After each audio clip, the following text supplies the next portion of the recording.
Hello, this is Jerry Jenkins. This is a video to show you how to install and write and run a program in Python 3.7 or later and PyCharm on a Macintosh. Python is one of the most popular languages today, um, so you can do all kinds of programming in Python. It's one of the fastest growing languages. The website to get Python and information on it is Python.org. PyCharm is one of the most popular IDEs companies, is made by JetBrains. They also make the Android development system, Android Studio, that's used by Google on Android development. So they do a free version of PyCharm, which is a IDE for developing just Python, and it's really good. So we're going to show you how to install that. Note, the Mac already has Python 2.7 installed, which is considered a legacy version of Python. You should be learning the newest Python if you're learning Python, which is what we're going to be installing as part of this video. So a warning, do not remove the Python that comes on your Mac. It has three terminal commands, Python, idle, and Python 2.7 that you can run from terminal. It's located in the applications folder. There's a program in /usr bin is where you'll find these files, and it's also in the library frameworks area. So do not remove any of the original Python or mess with it. You can mess up other things on your Mac. So we're going to be installing Python alongside the Python that's already there. So let's go ahead and install it now. Now the installation is very straightforward. You just go to python.org, you go to downloads and click here, and go ahead and save the file. And then when you open it up, it's called a package file.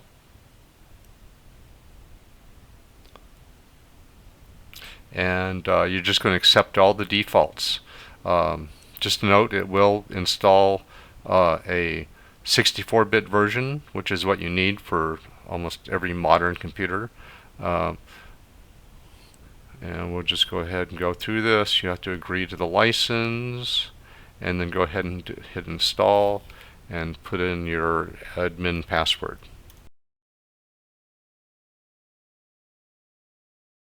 It does install a folder in your applications area. So you can see this is in applications. And the idle app is there, which we're going to use from the command line, but it's also available as an application. So I'm going to close that. It's all done. I'm going to hit close. I'm going to remove the installer and put it in the trash. I'm going to do Spotlight and go to Terminal. And what got installed was Python 3, which is a short name for Python 3.7. If you install Python 3.8 when it comes out, it would also be called Python 3. And so you can see that's our new version we just installed. I can print command from it. I can do some math. So you can see Python's working, and it runs a little interpreter when you just run Python this way.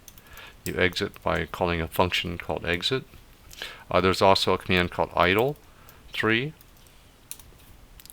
and that'll pop up the new version in interpreter, which is the idle environment, which is a shell that you can program from, just for your information. And there's also a pip3. Pip is a package manager for Python to allow you to add new libraries, or what are called packages or modules, to Python. Normally you'd say pip3 install something, and you might install pygame if you're going to develop video games with Python. So that's what pip3. Now there's still the old Python. The old Python is just Python without a number. This will show you that it's still there. And there's an old idle. So if you open that up, you'll see it opens up the old 2.7 legacy idle. So that's where things are. So now let's go ahead and install PyCharm.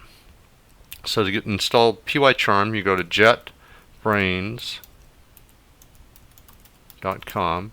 PyCharm. I sometimes pronounce it PyCharm because I kind of learned it that way, but I understand it's technically called PyCharm. So here you're at the PyCharm page, and you want to say download now. There's two versions. One you pay for, and one is free. The one you pay for, if you're a student, there's a application you can make as a student to get it for free, or as a teacher. So we're going to download the Community Edition, which works for everything you need for learning Python. So it's going to download a DMG image, so it takes a little time to do that. So I'm going to go ahead and hit OK, and I'll collapse the time in the video. And now it's finished downloading it. It's mounting the image, and all you have to do is drag those applications to install it. And it's going to show up here. There it is, working right here. It's installed it. So I'm going to go ahead and open it up for the first time.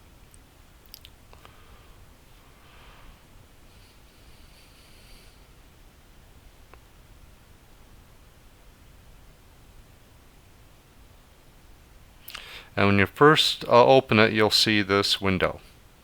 And that was an old project I had. I didn't clear out.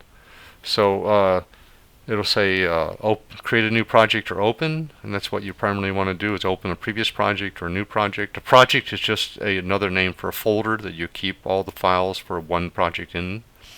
Now before you get started, you want to do configure and follow some important steps to tell it where Python is. So do preferences. You're going to go to the project interpreter, and you want to make sure it will probably be blank here. It's only this way because I've installed it before. So what you want to do is make sure you go to add,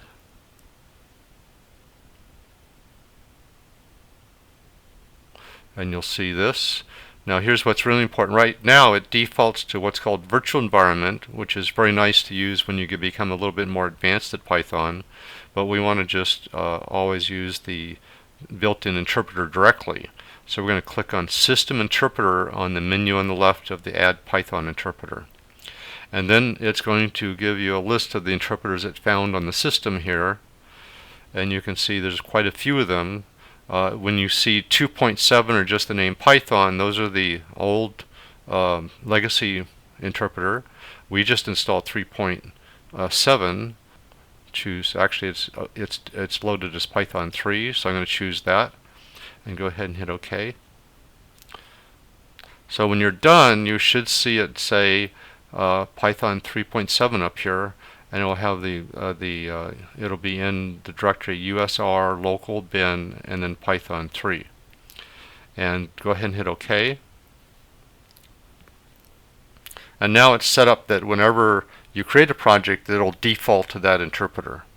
And it allows you to actually change interpreters depending on your project, which is a more advanced feature. So now we're going to create a new project. And this is where it creates it. So it's going to create a special folder called PyCharm projects inside your home folder, which my home folder is under my name. And then it has highlighted untitled. That would be the name if I didn't do anything. But I want to do a hello program, so I'm going to call it hello. And we're all set. So when you first start it, you're going to see this tip of the day. And this is things you can find out about how to use PyCharm. You can just close this. You can turn it off. If you need it again, it's in the help menu called tip of the day. So I'm going to close that. This is where the folder that holds your files under project hello right here. So we're going to use that folder and put our files in there. External libraries points to things off in Python, so that kind of points to which Python you're using. So you don't usually do much with that. I'm going to right click here and choose new Python file. You can also create other files like text files and HTML files, but Python file, we're just going to click that and type, we'll call it hello. And it adds the extension to the file for you, so you don't have to type .py, which is the standard extension for Python files. And now we're ready to code. So I can say print hello everyone, and you'll see little squigglies like this. This is warning you about usually style variations called PEP8. It says there's no new line at the file, so you can fix that to make it go away. And they are a little annoying. There is a place in the settings for PyCharm to turn off specific ones that are too annoying. Although it is useful to follow those style changes so you can write code that follows the same style that everyone else is doing. So to run it, you just right click anywhere in the edit area if you want to run this file, and you say run hello, and it's going to run it right here, and here it outputs hello everyone, and it's done. The line just above this is what it input to terminal, so I'm going to actually copy this line here.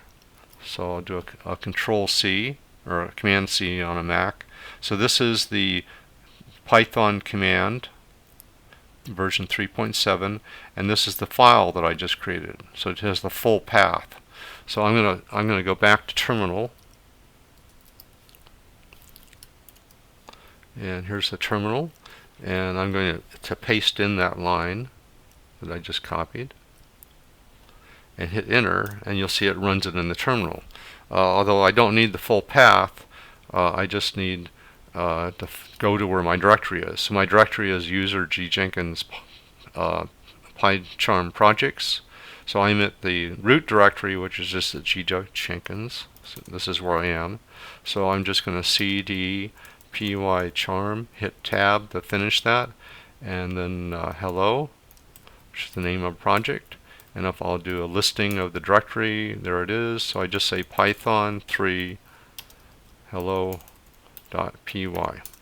and that runs the right version. Python3 -- version tells you what version it is. If I just say Python -- version, that's the legacy system that's part of the Mac. So all that it actually installs, you can see in a special directory called /usr/local/bin.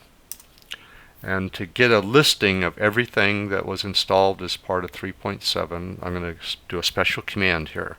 I'm going to do ls-l for long listing, everything in the directory, this directory, and I'm going to send it to another program, pipe it to grep, which looks for patterns, and I want all the patterns that have 3.7. So that's actually a regular expression for only showing 3.7. 3\.7 quote. And that'll just list 3.7. And when I do that, this is everything that was installed having to do with 3.7. So I mentioned some commands. I mentioned idle3 and pip3 and python3, and these other commands are for doing other things. So that's something that's more advanced. So happy coding. I hope you enjoy this video. Sign in to my channel, and there's also an article that also goes through this information that's in the description of the video. Please subscribe to my channel. You'll see an icon in the lower right to do that, and you'll receive notifications when I post new videos. Thank you.